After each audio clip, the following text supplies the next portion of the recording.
Hey, good evening from Japan. It's 8:30 p.m. here on a Thursday night. I hope you're good. Hope you're genki. This is Gray from Wakizashi's Tea House. I'm actually doing a bit of a live stream test tonight. Yes, I know it's not my first live stream, but I've been having a few, shall we say, issues with live streams recently. So we'll see how this goes. But what I want to do today and tonight, this morning, wherever you are, is my book review of DUNE. 1965 by Frank Herbert, the original and in my opinion the best of the Dune novels. I actually wrote this review back in 2020 and I think this was my third time to read the book. I've also seen the films. I've seen both the David Lynch film and the Denis Villeneuve Part 1, and I've listened to the audiobook, which I by the way hugely recommend. So without further ado, let's get on with the review. Here we go. I'm going to share my screen. This is, as I say, from my WordPress blog, which used to be called Wakizashi's Tea House. Now it's called just Wakizashi Reviews. Or is it Wakizashi Reviews? I can't remember. Here we go. So look at this. Does this remind you of something? There's that beautiful photograph of... It's actually gone now, this. This was an old abandoned shop in a place called Yasugi at Kiyomizu Temple. Beautiful spot. I caught this in the autumn. You can tell by the leaves there. Let me check this sharing. Yes, there we go. I'm going to put myself down below. There we go. How's that? That's a bit bigger now. So, this is Gray back in 2020 on his third read of the book. And what did I have to say about Dune? I first read Dune some years ago, probably in my later teens. I really enjoyed it and it left a strong impression on me. I remember going to see David Lynch's film version at a cinema in Manchester back in the winter of 1984. This was before I'd read the book for the first time. I also remember the hype building up to the film's release and the focus on the special effects of the sandworms. Now, David Lynch's movie, I know how much it gets hammered or criticised today, but there's still something about it that I will always love. Partly because I saw it as an impressionable teen, in the cinema, and also because I think it looks gorgeous, especially the way they have the desert, the sand, the planet Dune, Arrakis, the way the sand is almost glowing. It's like a golden brown, which you don't see in Denis Villeneuve's version, which I also love, by the way, but it's a different kind of film. And don't forget, going back to Lynch's movie, he pretty much lost creative control of it. It was re-edited, and I think he took his name off the film as well. He wanted to. So, as I was saying, parts of Lynch's movie, I think they look and they feel completely alien and strange. Especially parts with the Harkonnens. They are really weird when you go to the Harkonnen planet. Is it Getty Prime? That's like baroque and gothic and strange. I get flashes back to the original Giger alien designs. And I tell you what, those sandworms, they still look good today. I don't care what you say. But on to the novel. Let's start with the most famous quote. So this is 1965, yeah, Frank Herbert, can you believe it? I must not fear. Fear is the mind killer. Fear is the little death that brings total obliteration. I will face my fear. I will permit it to pass over me and through me, and when it has gone past, I will turn the inner eye to see its path. Where the fear has gone, there will be nothing. Only I will remain. What a fantastic quote. And here's a couple of photos of different covers, different versions. We've got the original hardcover photo here, and then the science fiction masterworks, one of many covers that they've done over the years. Which one do you prefer? Okay, so on with my review. Oh my goodness, good morning. There's somebody here. Good to see you, Dwayne. Great to see you. Get ready for a cup of coffee. Sounds good to me. I'm just enjoying a nice ice cold beer because it's late evening here, so I'm allowed to have a drink. Okay. Now, I know there are so many reviews of Dune, the book, already out there, so I kind of wondered when I was writing this review, what can I add to the conversation? Only my opinion, what I liked about the story. And don't worry, I'm not going to go into too much detail, no spoilers of course. I'm not going to attempt a critical reading, or an interpretation of the novel. If you want to find one of those, there are plenty available on the internet. One that I do recommend is by a fellow book blogger, a friend called Bart, who has a fantastic book blog titled, wait till you hear this title, I love it, Weighing a Pig Doesn't Fatten It. Now he does some amazing, deep dive, long written, essay reviews of books, and he's a big fan of DUNE. So, on to the review. Now, if you've seen the movies, or you know about it, or you've read the book, hopefully, you're probably already very familiar with parts of the story. So I'll give a very brief synopsis. Here we go. DUNE for Dummies. DUNE is the name of the desert planet Arrakis. This planet is prized for its spice melange, a very valuable commodity. Two rival families are vying for control of Arrakis, the Atreides and the Harkonnens. At the beginning of the story, control of Arrakis is being passed from the Harkonnens to the Atreides on orders of Padishah Emperor Shaddam IV. And then we've got the original posters for David Lynch's DUNE back in the day, back in '84. So cool. Okay, let me give you my thoughts on the book. Well, the question is, does it hold up after all these years? Quick answer from me, and don't forget this is all my opinion. Yes, it does. In my opinion, DUNE is a masterpiece. It's the best of Frank Herbert's DUNE books, without a doubt. Frank Herbert's years spent researching and writing DUNE are worth every last grain of spice from his stunningly realised desert planet. I cannot stress enough how glorious his story is, but it's easy to sit here, and talk superlatives about Herbert's novel. Let me give you a few reasons why I rate it so highly. 1. The world building is excellent.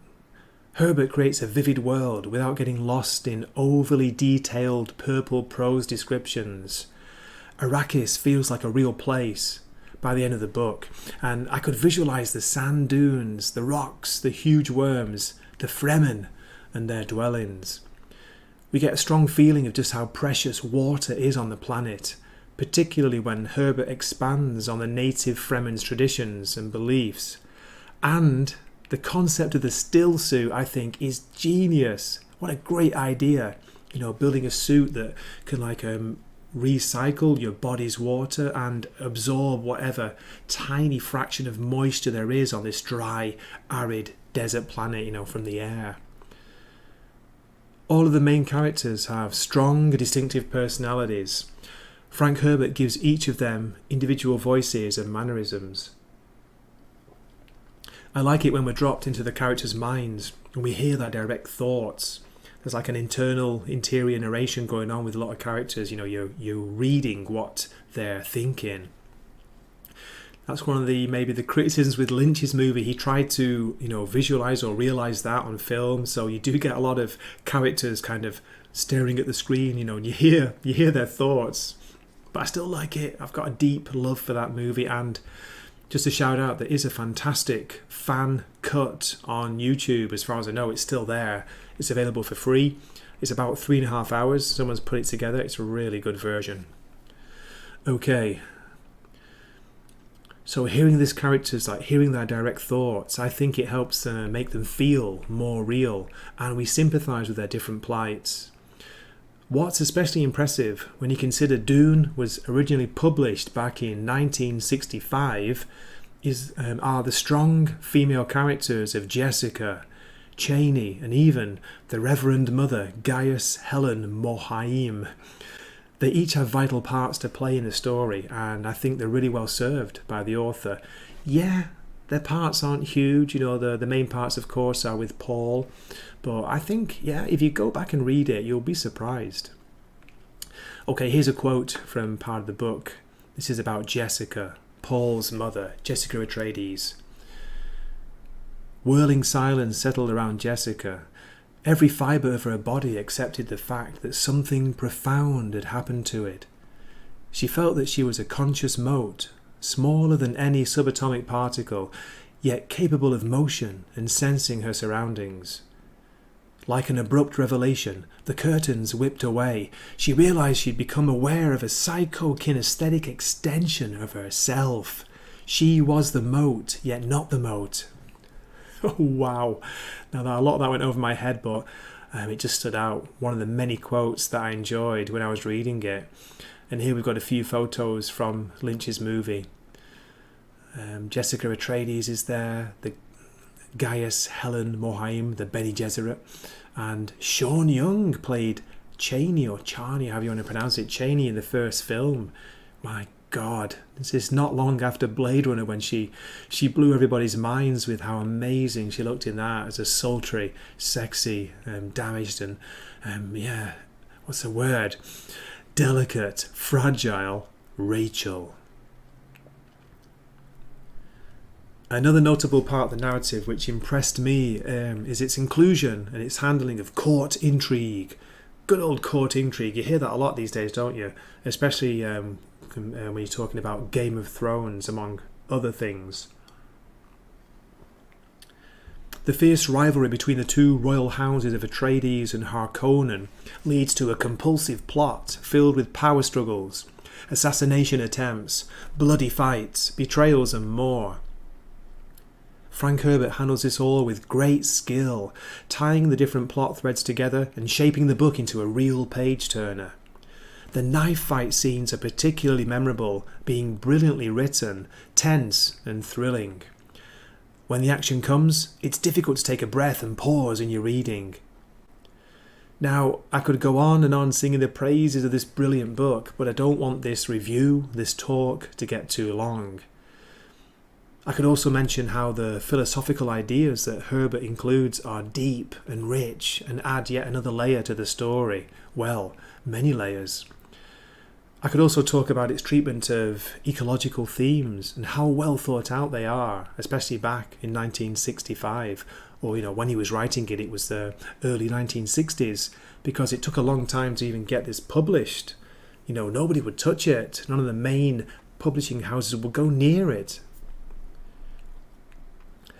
The mystery of life isn't a problem to solve, but a reality to experience.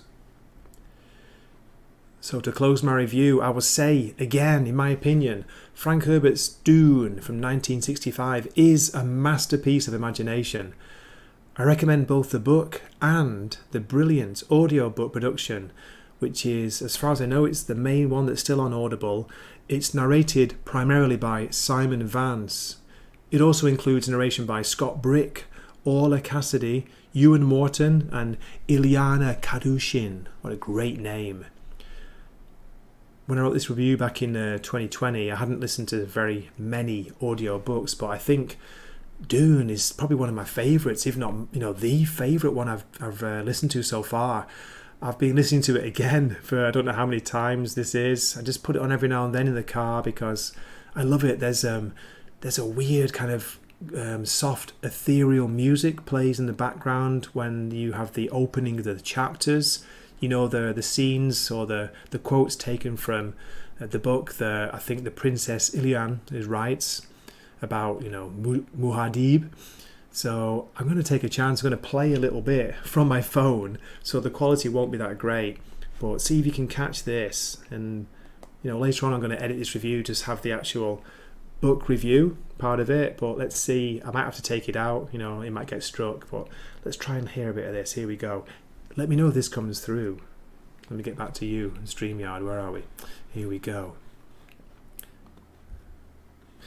Okay, we can do this. Come on, Gray.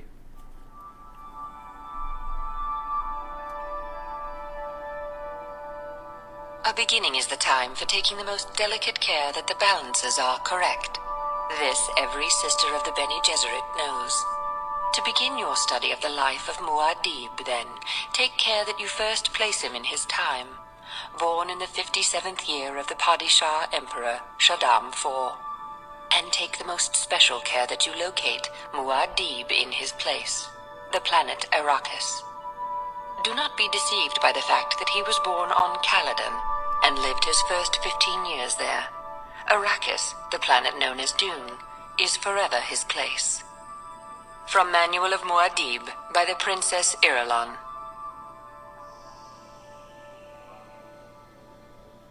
In the week before their departure to Arrakis, When all the final scurrying about had reached a nearly unbearable frenzy, an old crone came to visit the mother of the boy, Paul.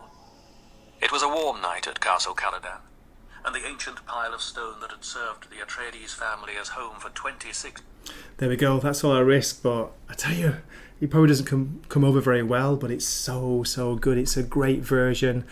It's only with the first book where they do the music and the many different characters' voices, and the voice actor they choose for Baron Harkonnen is so good. He's got a really deep, rich voice. It's great. So great to see you in the chat. I missed all this because I was like, blathering on and going from my review.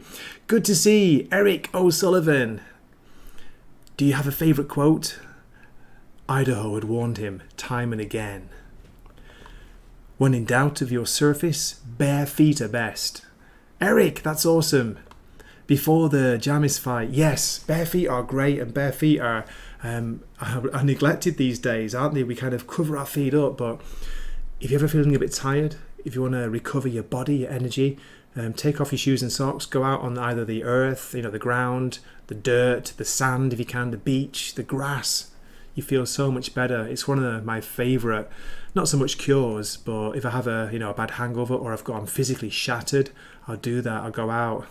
Sounding a bit far out, right? I know, a bit hippie-ish, but I think it really works. You just feel better. You feel refreshed, especially if you do it for a while. If you're out, prolonged barefoot and you're playing, say, but it's got to be on a fairly soft surface. Yeah, don't be doing it on asphalt or concrete.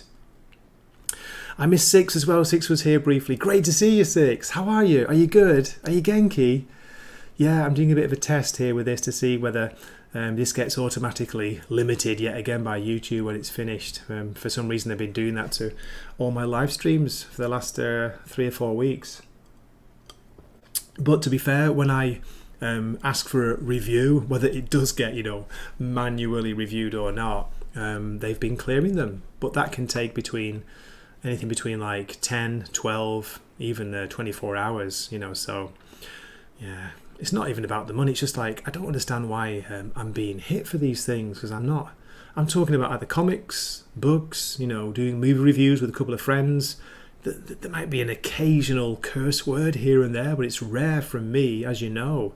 So yeah, but enough about that. Focus on the book. And I tell you what, are you excited to go and see Part 2, Dune Part 2, when it comes out later on this year? I can't wait for it.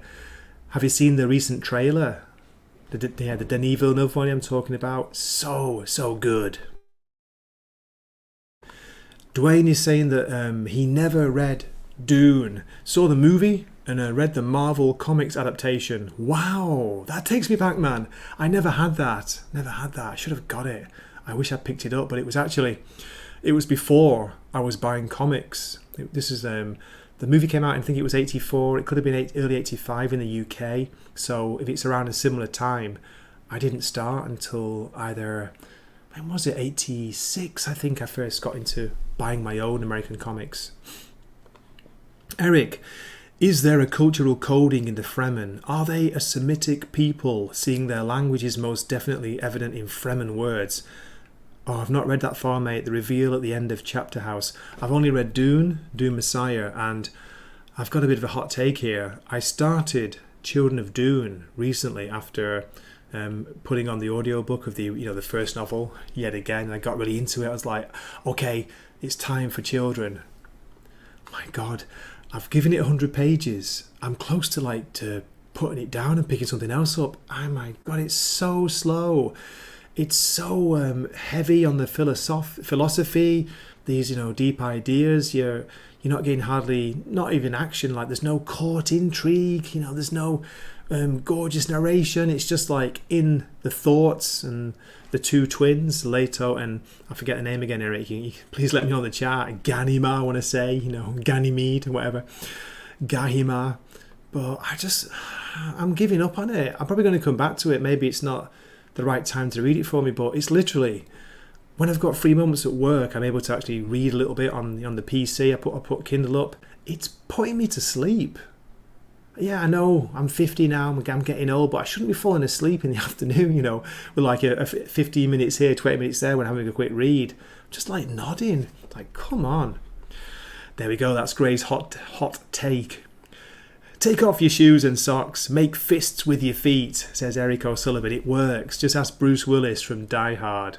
I believe it, mate, I believe it. And also getting outside, touching the ground.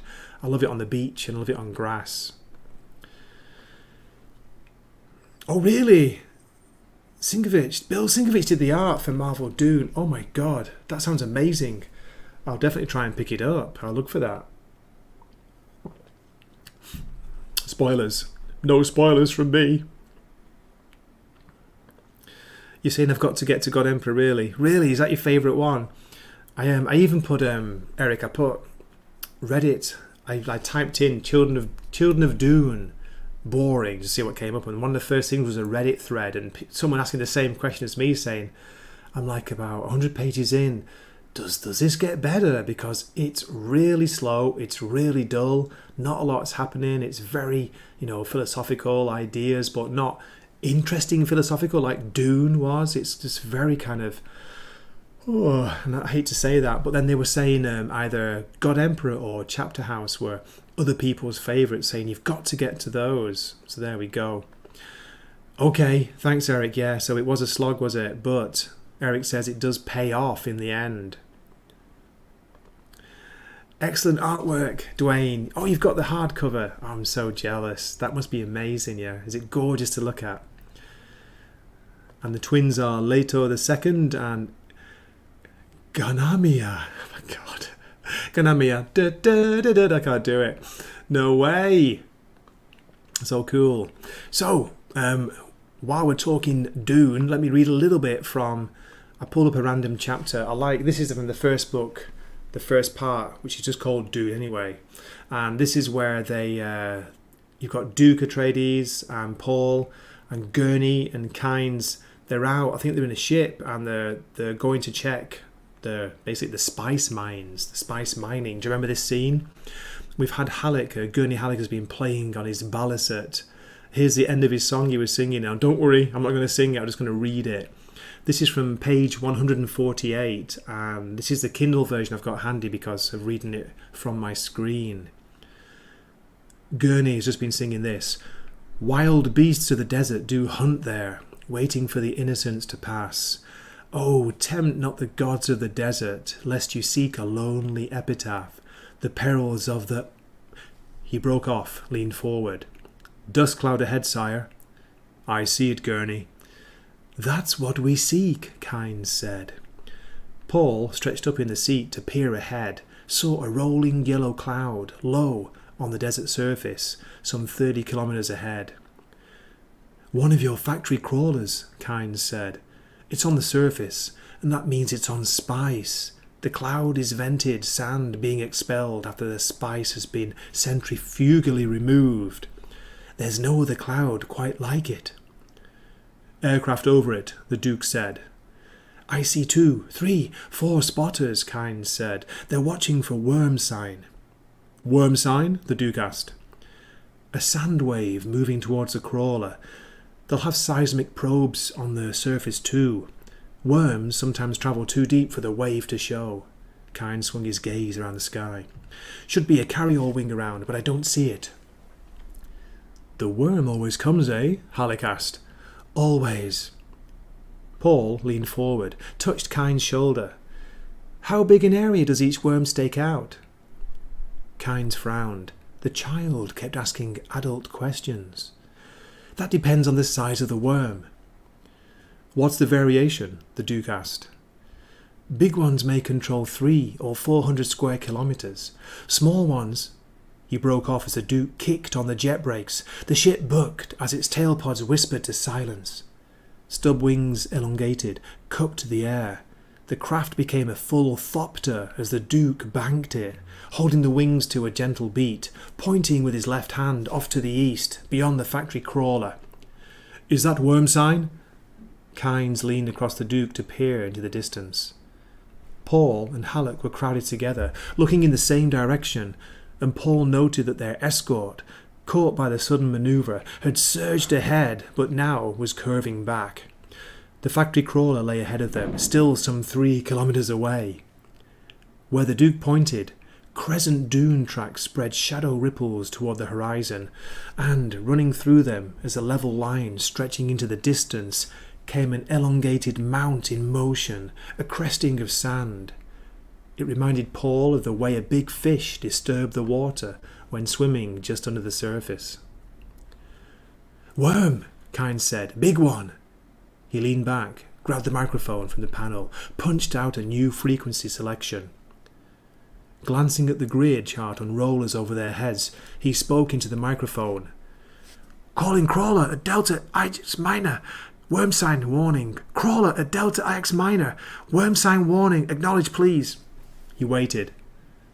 The panel speaker emitted static crackles, then a voice. "Who calls a Delta IX9 over?" "They seem pretty calm about it," Halleck said. I could go on, but there we go. It's so good, isn't it? When they first get the first glimpse of a worm, the Duke and Paul and Halleck, so good. There we go. And great to see you guys chatting away there in the chat. That's awesome. Eric saying that God Emperor of Dune to me is Frank Herbert's manifesto in a way. Leto II has extended his life for thousands of years. Don't worry, Eric, it's no spoiler because I've heard about that. Hundreds of generations, and gets to craft his golden path. Oh, cool. Okay, it's still worth a read. The original 6 are all here, says Eric. 5 and 5 aren't the best, and it does land flatly, yet it's worth it. I've never read any Brian Herbert, his son, and the Kevin J. Anderson works. They've been putting out, I don't know if it's Brian or not, but I know, is Kevin involved with the Boom Studios comics, which have been not well received at all. I think I read the very first one and it was okay, but I've heard since then they've kind of gone off the boil. Okay, I've got up to 30 minutes. This is going to be a very short live stream. As I say, I'm doing it as a test. I really appreciate you tuning in and dropping comments. That's been awesome. But I want to see what happens once this finishes. So let me address the comments before I go. Dwayne saying that Bill was in his New Mutants phase. And later, Electra Assassin. I have it, Dwayne. I have the not the hardcover, the paperback upstairs, I think. Oh my God, fantastic artwork. Yeah, New Mutants. I know exactly what you mean. And Eric's talking about the Dune. I believe David Lynch had never read it before, and he wrote the screenplay after 2 reads. I heard that as well. Lynch introduces the weirding module and the heart plug, both unions of person and machine. That was such a weird scene, wasn't it, Eric? In the first in Lynch's movie, the heart plug, the moment where Baron Harkonnen pulls it out, and it's it's not even blood, is it? Is it black? Is it black liquid coming out or blood? I can't remember. It's so freaky. Lynch has a theme of meat and industry over the body of his films. And Dwayne's saying that he's leaning a lot more towards regular books these days, Eric. It's weird you saying that, Dwayne, because I'm going the other way around. I used to be a big book reader. Got into it kind of later. I started my WordPress blog that I was reading, from before, back in, I think it was the end of 2015. 2016, I had a year of reading and reviewing Philip K. Dick novels. We'd choose a different one each month, so we did 12. Plus, at the same time, I was reading the exegesis, however you pronounce it, of Philip K. Dick, this huge, crazy tome of ramblings of Philip K. Dick, where he was talking about, the crazy experiences he had. He believed he'd seen some kind of either sign of God or an extraterrestrial contact. And speaking of that, let me try and bring that up while I'm talking. I'd love to read a little bit from my review.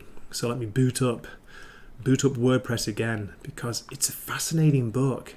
It's very, very heavy, very hard to read, literally heavy as well as mind heavy, philosophically heavy. Let's see. I want to show you a little bit of this. Exegesis.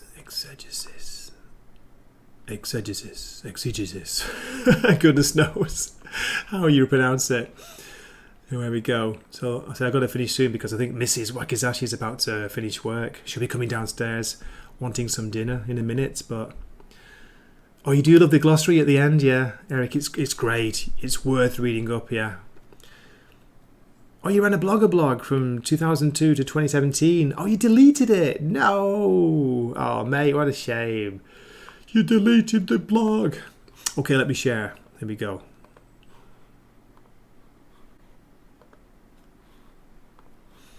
Let me put myself down. Where are we? Oh, you'll be able to see this, won't you? Is it better like this? Let me just custom that. If I go over to this side over here. Am I okay, guys? Or am I roboting? I probably am, aren't I? But anyway, here we go. Now, this is back in April 2017. The Exegesis, or the Exegesis of Philip K. Dick. This was a book that was published in 2011. It's absolutely huge. Edited by Pamela Jackson and Jonathan Lethem. What is the Exegesis of Philip K. Dick? Here are two quotes taken from the hardback cover. A great and calamitous sequence of arguments with a universe, poignant, terrifying, ludicrous and brilliant. The Exegesis is the sort of book associated with legends and madmen, but Dick wasn't a legend and he wasn't mad. Really? He lived among us and was a genius. That's Jonathan Lethem. It's based on thousands of pages of typed and handwritten notes, journal entries, letters and story sketches. Dick documents his 8-year attempt to fathom what he called 2-3-74, a postmodern visionary experience of the entire universe transformed into information. To briefly summarise what 2-3-74 was, Philip K. Dick believed he'd had a visionary experience in February and March 1974, and he spent the next 8 years trying to make sense of it. And here's a picture for scale. This is the Exegesis, or the Exegesis of Philip K. Dick, next to a copy of Ubik by, the Masterworks copy. Man, this is a big book. Not including the introduction, the editor's note, the afterword, blah, blah, blah. There are 900 pages of PKD's Exegesis. With around 450 words a page, you're talking over 400,000 words. And this is the edited version. There we go. Let me skip to it here. This is my kind of, not even review, just highlights from it. The bare bones, so to speak, of the world are revealed. Page 3. From page 13. Several times I've had the uncanny experience of meeting people who resemble persons, characters I previously made up for my novels. You can see where Grant Morrison got his ideas from, eh? Was PKD writing his books, or were his books writing him? Something strange, however, exists in my life and seems to have for a long time. Whether it comes from my odd lifestyle or causes the lifestyle, I don't know, but there it is. So I'm taking this in small doses because there's so much to wrap your head around. Now, this is my highlights from February. If I were to say to you, the universe which we perceive is a hologram, you might think I'd said something original until you realised I'd only updated Plato's metaphor of the images flashed on the walls of our cave. Images which we take to be real. So these are quotes from PKD, from Philip K. Dick. Plato, ancient Greece and Rome, philosophy, the roots of religion, coexisting dimensions, immanent mind and Ubik. His writing style, believe it or not, is extremely readable.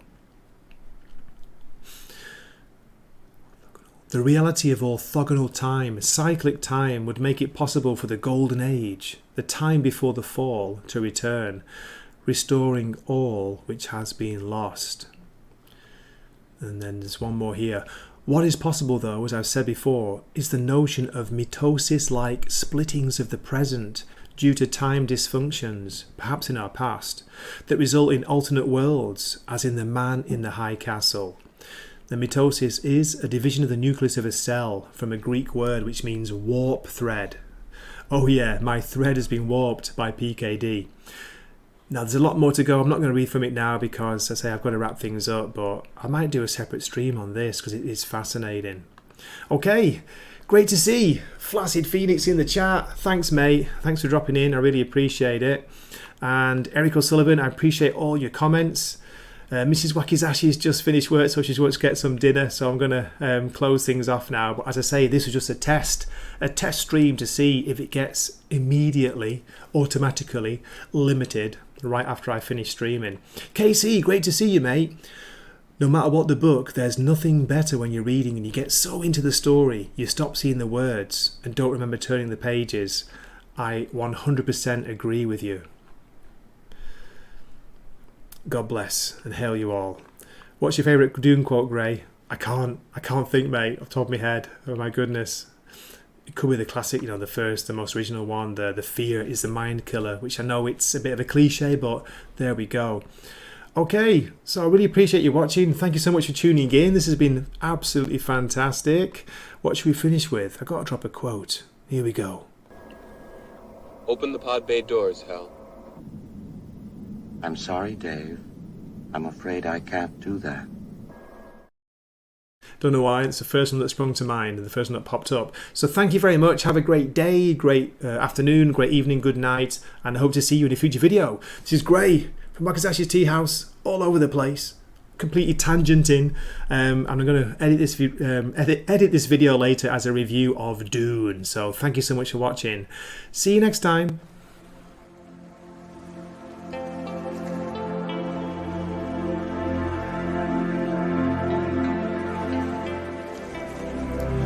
I can't remember the year, Eric.